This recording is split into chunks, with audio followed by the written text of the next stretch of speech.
Hello and welcome to News Highlights with Dr. Ashashi Attah. Here's a look at the top stories shaping conversations in Nigeria this week and what they really mean for us all.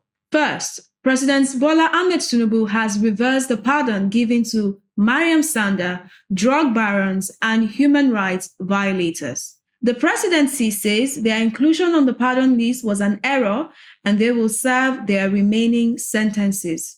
This decision reignites the age debate about privilege, justice, and accountability. However, this decision also shows that government can listen, review, and correct itself. It is a rare moment that reminds us that institutions grow not by avoiding errors, but having the courage to acknowledge them and making efforts to fix them. Meanwhile, there have been tension at the National Assembly as lawmakers review threats to bomb the complex. Security agencies are on alert and several extra surveillances have been deployed. Naturally, beyond the headlines, an uneasy question arises. If the heart of governance can be under attack, what then happens to ordinary citizens across the country?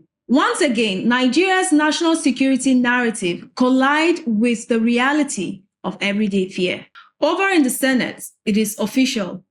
Major General Waidi Shaibu has been confirmed as the new Chief of Army Staff, while General Olufemi Oluyede has been confirmed as Chief of Defense Staff, Air Vice Marshal Sunday K. Aneke as Chief of Air Staff, and Rear Admiral Idi Abbas has been confirmed as Chief of Naval Staff.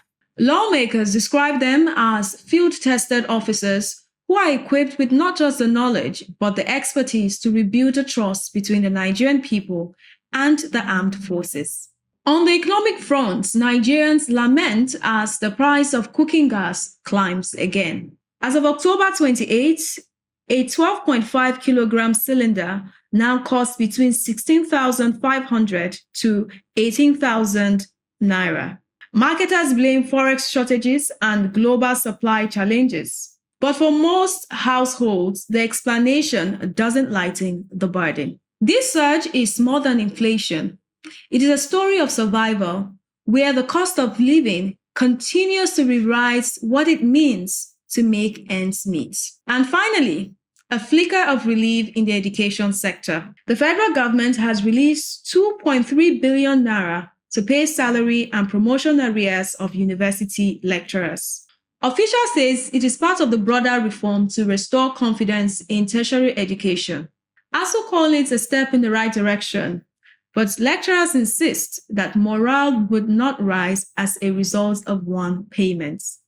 In all, it is another chapter in Nigeria's long conversations about valuing knowledge, not just in words, but in wages. The Governing Council of the Federal University of Lafia, Lafia, has appointed Professor Mohammed Kida as the new Vice Chancellor of the institution. Professor Kida is a seasoned accountant and a former Dean of the Faculty of Management Sciences. He will officially assume office in February 2026. Succeeding Professor Shehu Abdurrahman. His appointment marks a new phase for Fulafia, one that many hope will strengthen transparency, academic excellence, and inclusive leadership. From all of us at ASPIO, congratulations to Professor Kida and the entire university community. And that's where we leave it for this week's edition of News Highlights with Dr. Ashashi Attah.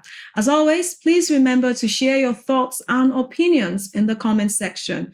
Also, follow us on ASPIO Connect on all digital platforms. Remember, every headline tells a story, but even more importantly, every story requires us to pause, think, ask questions, and care enough to do the right thing. As always, stay thoughtful, stay kind. This episode was produced by ASPIO Multimedia Studio. Call us on 081-300-37031 for your podcast production, event coverage, script writing, photography, jingles, professional voiceovers, and much more. We are located within the premises of Tazu Luxury Hotel and Suites on B1 Lafia.